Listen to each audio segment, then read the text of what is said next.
Bienvenue au cœur de l'info sur France 24, il est 19h à Paris. À la une de l'actualité, au moins 24 personnes ont été tuées au Cachemire indien.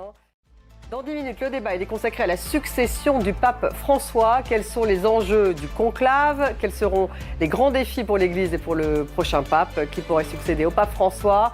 Ce sont les questions que nous poserons à nos invités et à notre envoyé spécial à Saint-Pierre-de-Rome. Ça sera dans une dizaine de minutes. Et on démarre ce journal avec cette tuerie. Au moins 24 personnes tuées dans le Cachemire indien. Des hommes armés ont ouvert le feu sur un groupe de touristes. C'est l'une des pires attaques visant des civils depuis des années, selon les autorités locales. Aucun bilan officiel n'a été annoncé. On fait un point en images avec Alexandra Quarini. Le Kremlin met en garde contre toute précipitation dans les discussions sur le règlement du conflit en Ukraine. Demain, une nouvelle rencontre doit avoir lieu entre Américains, Ukrainiens et Européens à Londres. Trump avait dit espérer un accord dans la semaine. Son émissaire Steve Witkoff est attendu cette semaine à Moscou. Sur le terrain, l'armée russe a encore frappé. Anna Pereira.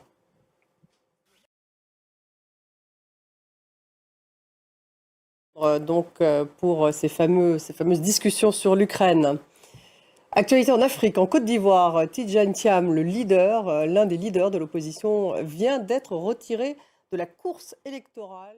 Et puis après Mayotte, Emmanuel Macron en déplacement à La Réunion. Le président français a constaté les difficultés provoquées par le cyclone Garance et par le chikungunya. 100 000 personnes pourraient avoir été contaminées par cette maladie infectieuse transmise par le moustique tigre. Kelvin Djinlak.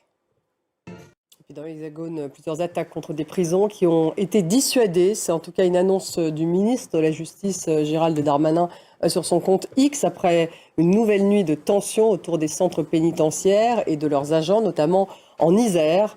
Le parquet antiterroriste a été saisi. Éric Pelletier.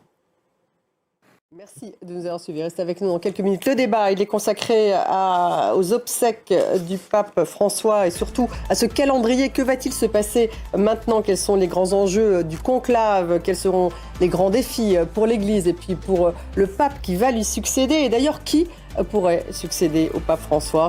Telles sont les questions que nous allons poser à nos invités. C'est dans quelques minutes. Restez avec nous.